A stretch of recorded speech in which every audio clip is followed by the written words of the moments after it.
Hey, this is Russ. You know, the last video we did on the e-bike, I talked about the reasons I chose the radrover 5. And I also mentioned, too, that I had some pains in my arm because of the COVID-19 vaccination. I had a Pfizer shot. So I had that done on Saturday, and I recorded the video on Sunday, okay? And, of course, by the time you see that first video, it would have been Tuesday. That's the earliest you would have seen it. But I'm recording this video on a Monday right now, and yesterday, as well as today, and maybe even tomorrow, I now have body aches going on. So it's not just the arm; it's the whole body kind of has flu-like symptoms. So I felt it was best to stay off the bike until all of this is over with. Okay, so I might be off of it for several more days. So I figured today might be a good thing to talk about the accessories that I bought, because this is actually part 2 of a continuation of that first video. So now, typically, I had mentioned that we would do videos on e-bikes on Tuesdays and Saturdays, but I thought it wasn't fair to hold this part of it off till Saturday. So I'm going to release this one later in the day after that first one. So if you saw the first video, you probably got notification another video got released. That's this video, okay? So let's talk about the things I bought besides the bike, okay? Let me say this too. You know, the bike is not inexpensive. It actually went up in price. I think when I first started looking at the radrover, they were $14.99. I bought it at $16.99. So this $200 increase happened because they said of tariffs and things like that that are going on, that raises the prices to the manufacturers to bring it into the United States. So maybe also the popularity of e-bikes, I think, too. So $200 more than when I first started looking at e-bikes. But hey, it is what it is, and you buy it when you buy it, right? So let me tell you, too, you have to pay tax, at least here in Illinois. So the bike is not just $16.99. I think by the time I added the 10% sales tax, I was at like $18.05 or something like that, okay? Now, realistically, that's not all you pay. You're going to buy stuff to go along with that bike because it doesn't have everything on there. So I bought a front rack. Now, that front rack is from Rad. I think it was like $89, something like that. And then, of course, you got to buy other things too, okay? So let's talk about those other things that I want to buy. I want to buy the rear rack, but the black color is not available. They have it in orange, but I think that would look a little strange on the black bike. So I'm very tempted, and I may very well do this, because if I don't see the black rack coming in, I may buy the orange, sand it down a little bit, and spray paint it black. All right. There's no reason I can't do that. I mean, that's exactly what they do, is they paint it, right? So I may very well do that, but then there's an additional cost of buying the paint and then the labor and hoping that doesn't scratch up and stuff. But well, we'll see what happens. But again, that's an expense, all right? So the very first thing you have to buy is a helmet. So I had an old helmet, and I know it's down in the basement somewhere, but I can't find it. So I ended up buying a secondary helmet, okay? And then all of the things I'm going to tell you about, I purchased on Amazon. The only thing I didn't buy on Amazon was the rack, okay? I bought that directly from Rad Power Bikes. So, and I'll have affiliate links in my description below, so that if you want to buy the same things I bought, you can click on that link and get that, okay? So a helmet, that's the first thing I bought. The second thing I bought was a handlebar extender, okay? Now, the handlebar extender is kind of necessary if you plan to put other things on your bike. And the reason is because there's not a whole lot of real estate on your actual handlebar. There's so much stuff on there, and the handlebar is not just straight. It kind of curves a little bit, so you really can't put too many things on the handlebar, all right? So I bought this extension thing, and on the extender, I have a cell phone holder, okay?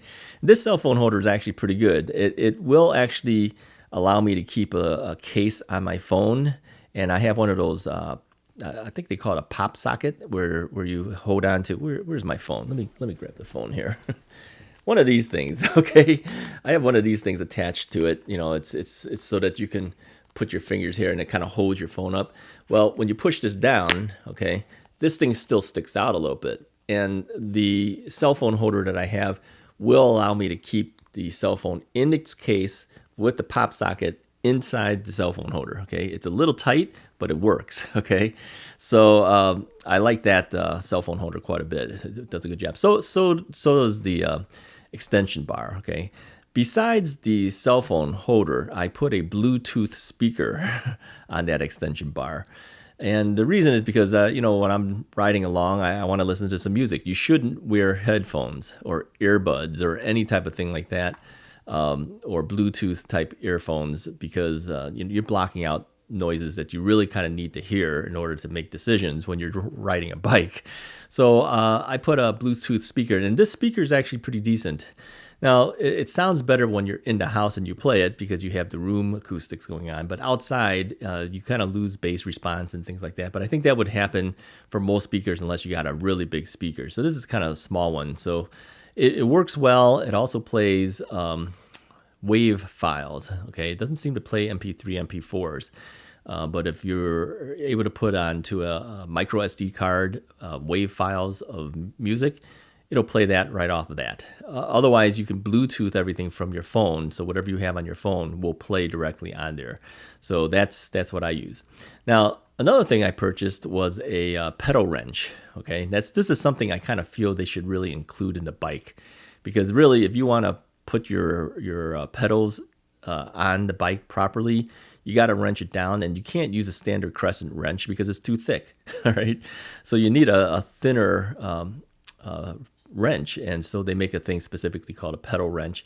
So I just bought an inexpensive one because I don't plan to do this a lot. I just I'm going to assemble it once and then check it every now and then. So I figured an inexpensive pedal wrench would be better than spending a lot of money on it. So this is the one I bought. I also bought a spoke wrench. Right now, I don't know how to tension spokes, but I figured if the spokes got loose, you need some way to actually tension it up. So I bought a spoke wrench as well. All right. Now, all of these things I carry with me. That's what's inside the bag in my basket. Right. This is why I'm saying that, even though it goes up to 275 pounds, by the time you add all the things that I'm bringing with me, it brings my weight plus all this other stuff close to the 275 pound maximum limit. All right. Okay. What else? I bought tire levers. Okay. Because if you get a flat tire and you're in the field, you're going to need a way to take the tire off, and you can't just run your finger along the edge. You need something to pry that open with. And so I bought a series of 4 tire wrenches. All right. It's called a tire level. Okay. So levers, sorry, when I say level, tire levers. And so I have 4 of those in my bag too. Okay. I also bought a left-hand mirror for the radrover. Now, I know that some people buy bar end mirrors where you take the plug off the end of the bar, the steering bar, right? So I bought that too, but the problem is that they changed it. Now, the one that was recommended from another YouTube channel called Citizen Psycho, I've watched him quite a bit. He said it needs to have the rubber type of expander thing. They went to metal, and everybody comments on the thing saying that the metal slips. They should have kept it to rubber. I don't know why they changed it. So I had bought it, but I returned it back to Amazon because I figured, if everyone's got this problem, I don't need to have this problem. So that forced me to put it on the handlebar. Okay, there's a little bit of space on the left-hand side because you do have the mode button and the up and down thing for your pedal assist. But right next to that, you can put this mirror. So that's what I have, and I don't have any for the right.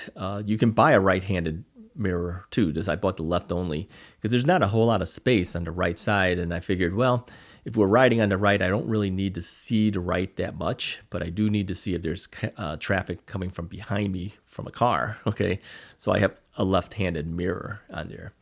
Another thing I bought was a portable bike pump. All right, because if you're ending up with a flat, you're gonna need some way to pump up some air in there. And I bought an extra inner tube as well, and I bought that one directly from Rad because these are 4-inch tires, and they're 26 inches diameter. So I bought that from Rad. I think the Rad ones were like $15. I don't know if that's a good or bad price, but I figured, hey, I'll just order it directly from them. Okay, So this portable tire pump is necessary to pump up the tire if you get a flat and you have to fix it. Okay. All right. What else did I buy? I bought a thing called slime. All right. Slime is not the same as green slime. Green slime, I guess, is different than slime, although it's green. This one is made for inner tubes. All right, so it's basically made for bicycles. I think the green slime is better for car tires and things like that, that it's tubeless. But this one is made for inner tubes. Now, the whole point of this is if you get a flat, okay, you remove the thing that caused the flat. Maybe it's a nail or something like that. And then you pump in this slime, all right? Then you spin the wheel, and then you pump it up. And what this does is it seals off the hole, all right? I don't know if this really works or it doesn't, but it was recommended to me by one of my subscribers, and so I figured I'd give it a try. So I carried this around, and of course, that's kind of heavy too. So if the slime doesn't work, then I would take out the inner tube and replace the inner tube with the purchased inner tube. So first line of defense, I figured I'd try the slime. If that doesn't work, I still have a second inner tube. Now, there are things that you can buy that is like a liner that goes inside the tire, okay? And this is a new type product that Rad is starting to help distribute too. It's kind of expensive, and I've already spent so much on the bike, so I said I'm not going to put this in right away. And of course, I'm hoping that we don't get a flat. If we get a flat, I'll probably be in the field anyways, and that'll make it difficult to do. Now, somebody asked me, how do you plan to take the tire off? You don't have a bike stand to work with. How are you going to flip the thing over? So, yeah, I don't think I can flip the bike over to take the wheel off. I think the best you can do is lay it down and then work on each side of the wheel and then slide the wheel off as it's laying down sideways, okay? Here's one more thing too. That's easy enough for a quick release for the front tire, but the back tire is not a quick release. So I'm bringing along with me a socket wrench, right? Because that makes it easier to remove the back tire. So on my phone, I have saved in my watch later type files of YouTube instructions from other people of how to remove the rear tire. Because obviously, if something happens, I'm not going to remember exactly how to do this. You don't do it all the time. So having the YouTube video telling you how to do it is helpful while you're trying to do it. Okay, a little hint there. What else did I buy? I already told you that I bought a bike chain and a lock, and the one that I bought is really heavy duty. Okay, now I don't plan to leave my bike. I only have this in case, if I'm riding along and I decide to run inside to a shop and buy a sandwich or something like that. I'm not just going to leave the bike there. I'm going to have to lock it to something. So I figured I'll buy this heavy duty chain, and it's just to discourage people from attempting to steal your bike from a last minute decision to do so. Okay, a professional bike thief who's just scoping areas out, waiting for someone to do that, you're not going to stop them with this. They know how to break through these locks, and some of them even know how to pick the lock. Okay, so it's not going to stop people like that, but it will stop the casual guy who last minute decides, okay, here's I can steal the front tire off this bike. That's why I have a cable that goes from the chain to the cable. All right. So another thing I mentioned too is I have the seat post clamp. All right. I don't use the quick release that came with it. I bought a separate seat post clamp that you cannot remove unless you have a hex nut driver with you. All right.